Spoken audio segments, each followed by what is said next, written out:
S'il y a quelqu'un qui me dit qu'il s'est jamais blessé en jouant au hockey, ben, c'est à cause que je ne vois pas de la bonne façon.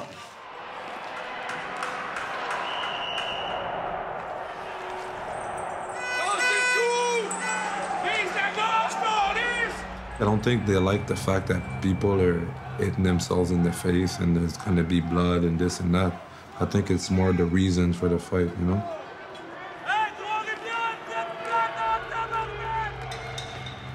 I think people like the fact that we defend each other and we fight for our jersey.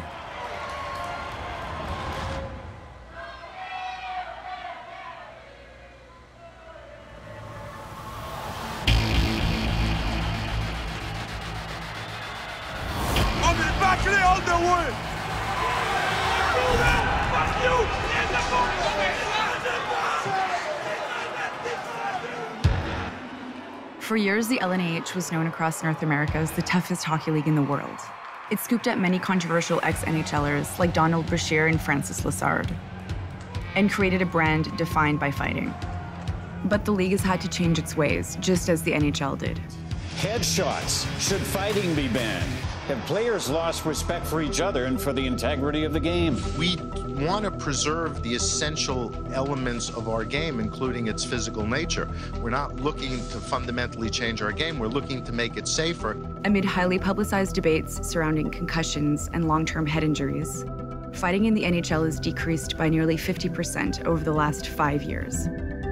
Changes are also trickling down to smaller leagues, like the LNAH, which is being pressured to gradually reduce fighting from the game. The number of enforcers was cut in half. Players are now limited to 2 fights per game, and unwarranted violence fines have been increased to a maximum of $10,000. Even still, over 250,000 tickets are sold each year, and spectators continue to come out, hoping to see their favorite enforcer take his gloves off. Whenever you hear them fighting or whenever there's some scrums going on, you can hear the fans cheer. I mean, they're going crazy. C'est toujours le fun, puis je pense que c'est un peu tout le monde qui est ici qui pense comme ça aussi. Ça, il aime ça.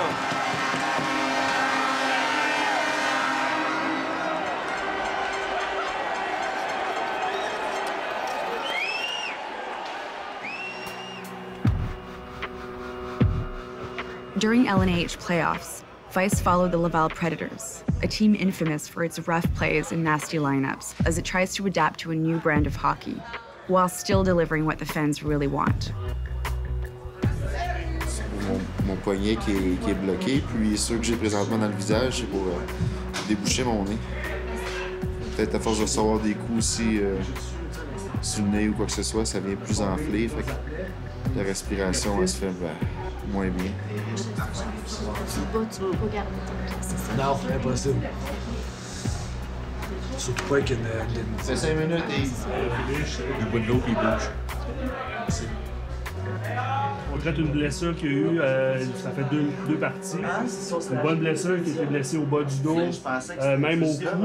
Puis là, on s'aperçoit qu'il y a certains muscles dans son dos qu'il faut bien relâcher pour traiter la blessure. Je suis tombé en pleine face.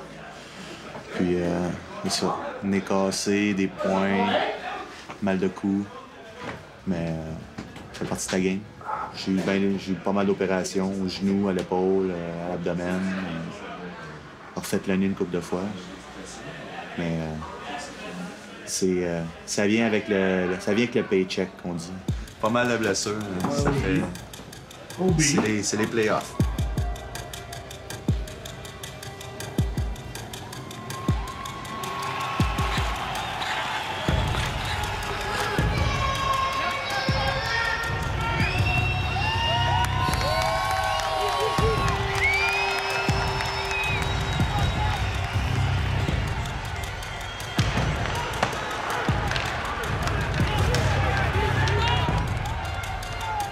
Il y a une quinzaine d'années, c'était plus tough, mais le hockey était moins bon. Maintenant, le hockey est meilleur, c'est moins tough, mais il y a des soirs où il peut y avoir 4-5 combats. Il y a eu des blessures graves et sérieuses dans cette ligue-là quand même. Et là, ça dégénère, André. Il y a tellement d'émotions présentement, il y a tellement d'animosité. Aujourd'hui, on en parle autant dans toutes les ligues parce qu'on a pris conscience du problème, du danger et des séquelles à long terme. Donc, je pense qu'aujourd'hui, les ligues ont le devoir de faire appliquer le protocole des commotions, puis c'est bien comme ça. Et dans la Ligue nord-américaine, on s'est ajouté aussi. À l'époque, le débat était, est-ce qu'on suit la Ligue nationale, le junior majeur, on va avec un 4e officiel? Et les puristes de la Ligue, à l'époque, disaient non, non, non, on est une ligue de show et tout ça. Et là, ben, écoute, les bandes viennent de se vider, André, donc on va régler des comptes dès le début du match. Et ensuite, ben, on devra avoir un match d'hockey, André. C'est certain que c'est une ligue particulière qui, depuis les tout débuts, est boudée par les médias. Elle a toujours été boudée par les médias. Il y a eu des débordements. Et ça, les médias n'aiment pas ça. Ça nuit énormément à l'image de la Ligue. À cette époque-là, oui, les bagarreurs faisaient beaucoup d'argent. C'était les joueurs les plus applaudis. Et c'était les vedettes de la Ligue. Tu sais, pensez-y, là, une Ligue qui n'a aucune visibilité médiatique, là, qui réussit à déplacer 10 000 personnes un soir au Centre Bell pour un match d'une Ligue senior. Il n'y a pas beaucoup de provinces, de pays qui peuvent se vanter de faire ça. Mais pourquoi ça a fonctionné au Québec et ça n'a pas fonctionné ailleurs? Je suis pas capable de te l'expliquer. Ça fait partie du folklore québécois.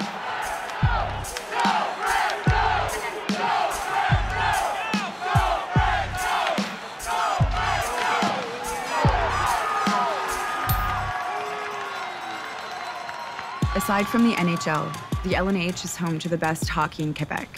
But ticket sales aren't what they used to be. Up until a few years ago, 3,500 fans were coming out each game during playoffs. Today, that number has dropped to an average of 700, but it's climbing. In an attempt to rebrand and attract a broader audience, the LNH began recruiting more skilled players, like former NHLer Bruno Saint-Jacques and Francis Waitier. But the league's reputation has not been easy to shake. The league is still home to players who are tough both on and off the ice. Danick Lessard, a former enforcer and current co-owner of the Laval team, was the top fighter in the league. He broke his nose 10 times and underwent 12 surgeries. But not all of these injuries were hockey-related. Un individu a été blessé, possiblement par plusieurs projectiles d'armes à feu. His on-ice career was cut short in 2012 when he was shot outside a Mirabel strip club. Qui enquêtait sur cette histoire, mais le dossier a été transféré à la Sûreté du Québec en début de matinée.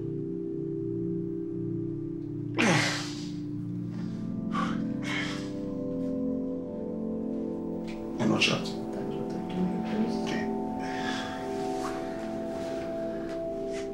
J'en ai un trou ici. Puis de l'autre côté, en arrière, il y a un autre trou, genre le câble de l'épaule. Ça en a un autre. C'est une attaque à main armée. Puis j'ai reçu plusieurs projectiles sur mon corps. J'ai reçu en réalité, j'en ai 9 balles. Puis depuis ce temps-là, je suis en rendez-vous de santé ici. Il y a eu une multiple fracture au coude.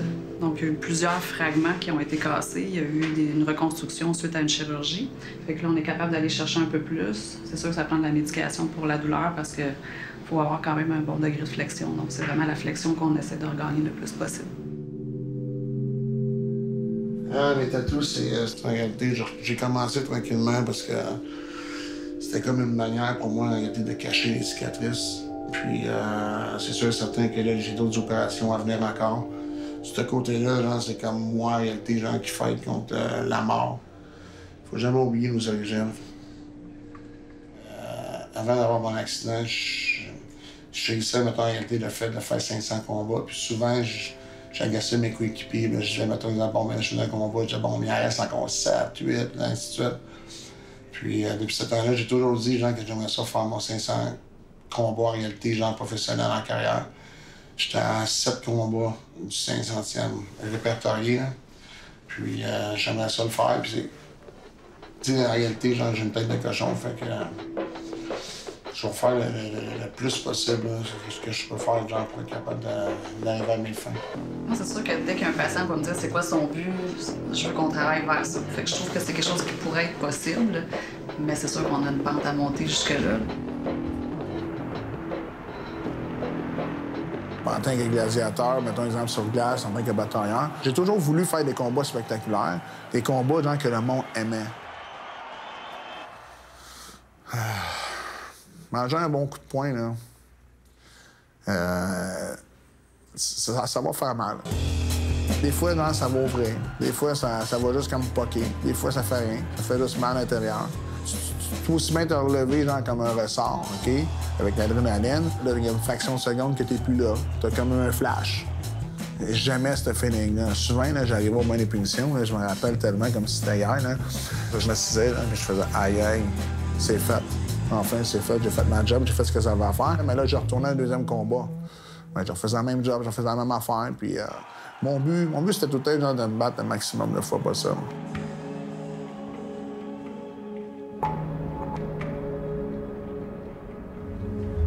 The LNAH is often the only career prospect for enforcers in Quebec.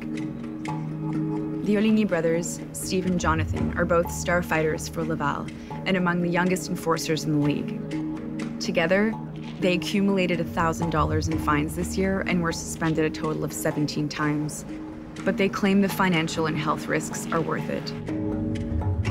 On s'en va à Trois-Rivières. C'est une grosse game, c'est important. Les coups à la tête, tu peux en recevoir. Ça, c'est un choix personnel, surtout. C'est nous qui décidons de faire ça. Fait que si on veut, peu importe le salaire qu'on a, c'est qu'on aime, dans un sens, on aime ça faire ça, puis on trouve ça important. Tu mets du momentum à la game. Fait que je pense que ça peut tout le temps changer aussi le cours d'un match. Fait que tout le temps c'est important, mais je pense pour les deux, on aime pas mal les deux styles-là. On joue encore au hockey parce qu'on aime ça, justement. Puis, si on n'aimait pas se battre, je pense qu'on se battrait pas, mais les deux, on aime quand même ça un peu. Fait que, si ça se battrait pas, probablement que je serais pas là. Fait que... Ben justement, comme tu dis, je pense qu'on est... À ce temps, on le connaît plus. On est comme mis au courant du risque qu'on prend. Dans un sens, s'il arrive de quoi, c'est un peu de notre faute. C'est sûr. En premier lieu, la Ligue a été connue à cause des bagarres. Puis c'est sûr que là, il y a moins de fans dans les arénas. Il va falloir que tout le monde s'adapte à ce style de jeu-là. Mais d'après moi, il va tout le temps avoir des bagarres, ça, c'est sûr. C'est juste qu'il va peut-être en avoir moins. Puis je ne sais pas si tout le monde va suivre.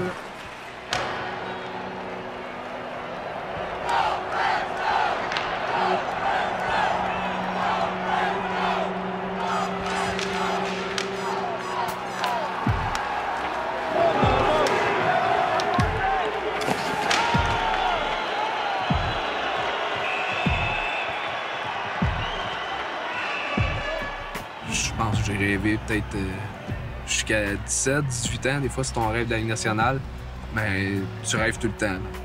Un moment donné, tu décroches tranquillement.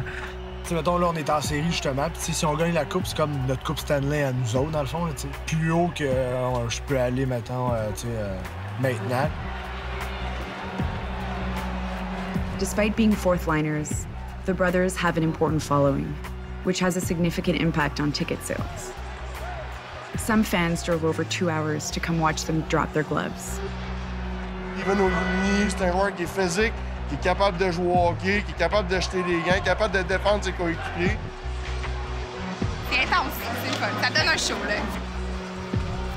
Des bonnes batailles dans le film d'action, ça a toujours sa place. C'est comme ça, l'hockey. Je pense que c'est une raison pourquoi il y a moins de foule, les batailles moins présentes et moins grosses foules. À ce soir, si on fera le 1000 personnes, ça va être bon. Si tous les joueurs avaient le cœur des Oligny, on ne discuterait même pas à combien de parties tous les batteurs gagneraient. On s'assure de la victoire automatiquement.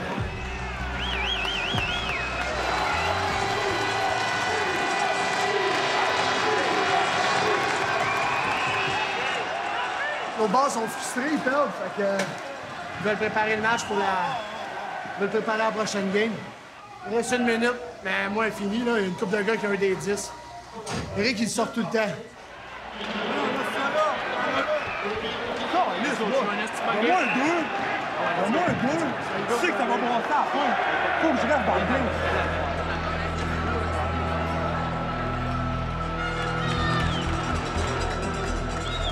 It's always like that. Now, at the end of the game, they're going to put their goons out. They're going to start trying to act, and we jumped into it. We shouldn't have got involved, you know? Put on a show for our fans, I guess, but if it was only me, it's a little, you know, we might get suspended sometimes. We're going home and that's it. Now it's closed down, you know? Win the next one and then we're closing out. That's it. Ben, Éric Laplante, il a été drafté NHL. À la base, le gars a des habiletés là, au niveau du hockey, c'est sûr et certain. Il a des habiletés, mettons un exemple, de déranger, d'imposer son style, d'imposer le respect, de défendre en réalité genre, les boys qui vont jouer avec lui. C'est le premier en ligne de front. C'est toujours lui genre, que tu vas voir. Puis souvent, il va arriver des situations où Éric va prendre les 2 minutes, mais c'est les 2 minutes genre, qui sont bons pour l'équipe.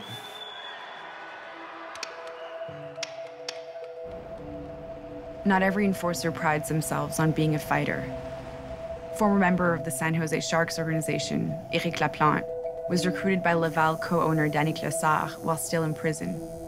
But despite his best efforts, he was labeled as a goon. I play a lot, and it's known that, you know, if you hit me too much, we're gonna go. Me, I got suspended a lot. I missed like 7 to 10 games. Stupid, just a DDT I did. It was the different coach. We had a different coach back then, eh? And then he was asking different of me, like I didn't have the same ice time, so he wanted me to like put on the stupid shows. I was kind of falling into the trap. And... Gros chien! Gros chien! Il y a une affaire qui arrive, c'est que il y en a qui méritent des petites prises de lutte, ça faire dresser les idées à la bonne place. À la bonne place, ça c'est vrai, mais j'aurais peut-être dû faire d'autres choses. And me, I was like, I don't play as much, so I'll do something so I get noticed, you know, I'm gonna come here and just sit there. So if I don't play, at least you're gonna see my name on the score sheet, you know, I was there, you know. It was different, but not a noob. When Eric came, Emiko used to coach me Bantam, you know, he used to coach me when I was younger in minor hockey. So me, I started playing more, I guess. He knew, I guess, that I could do more than that, you know, so he gave me a chance and whatever. And now I'm back, I play more. Comme mettons, ils finissent au... Juste avant les milieux de cheveux. Ouais, avec là, si tu fais un petit espace, OK. Ouais. Everything lives, so everything dies. Because she passed away. You know? So... We weren't as close when I was growing up, but when I got older, yeah, we got real close, yeah. Yeah, when you get older, you understand more, I guess, and, you know, you realize that you don't have forever, so... Especially when she had cancer at the end. I used to take her to treatments a couple of times. She's from Haiti, so she didn't really know much about hockey like that, so she didn't care as much. You know, but for sure she was excited. She knew like the draft and she used to talk about it all the time, but not as much. My dad was really like, you know, he grew up watching hockey. It's not in her heritage or anything, you know. That's my dad, that's why I say he's older, you know, so. It's the only one I have, only picture I have. If you saw my name in the paper, you kept it, you know, even if it was a score sheet or anything, like any clips, like you see here, like it was like a big year next year. That was the year before the draft year. Talking about us, I have to stay calm because there was some racist comments that have been made, like in the junior, you know, in them cities back, like Val-d'Or and these places. They throw bananas on the ice and stupid stuff like that. I used to always send them pictures when I got into the pros and you couldn't see me play after that. You know, I got involved with, I guess, the wrong people. Not really to say at the wrong place at the wrong time, but I got involved with the wrong people and somebody decided he was gonna, you know, use his gun or whatever, and then for being there and not wanting to talk, then I got, you know, they gave me 6 years. So that messed up a lot, like that slowed me down, you know, like for sure that slowed me down. And then me coming out of jail, and it's another thing that was like a goon, like he must be tough, he's coming out of there, you know. Black guys in hockey, they're kind of labeled to fight, in that league especially. You don't see a lot of P.K. Subans and Duclair around this league, like, you know, so that's the first perception they have. When they see you black, they think you're gonna fight, you know, if you don't score 50 goals, then you have to fight. But to me, that's stupid. If I can bring you 3 or 4 dimensions and you're only using one, why? Especially now that the league is better. If it was just a tough league and I come back and fight, it wouldn't mean nothing. But if I can actually, you know, like in the playoffs, like right now, leave a mark and do something good, Then I can, you know, actually like sit back and look back and feel good about it a little bit, you know. I just want to have a chance to at least not go out like that, you know. Not have this all great, like go up NHL, get drafted, and go to jail, and it's the end of it. Come on.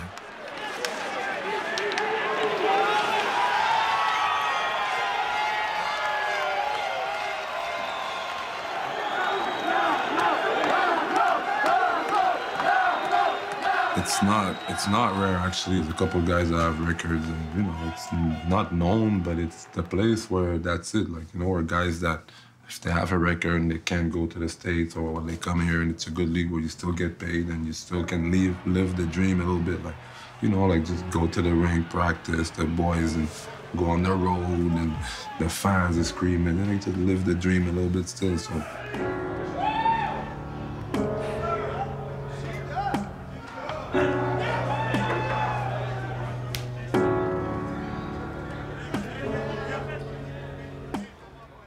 Good work, 7-1, Big W. Le chapeau, dans mes ici. Tout le monde le mérite, mais moi, je vais y aller avec mon chum, un gars qui fait attention à moi, là, parce qu'il a joué une tabarnak de game.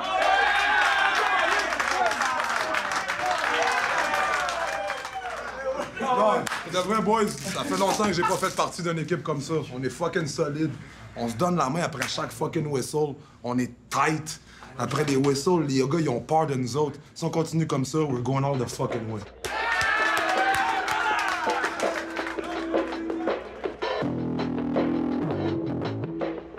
The parents over there are gonna bring their kids to a bunch of guys fighting, you know.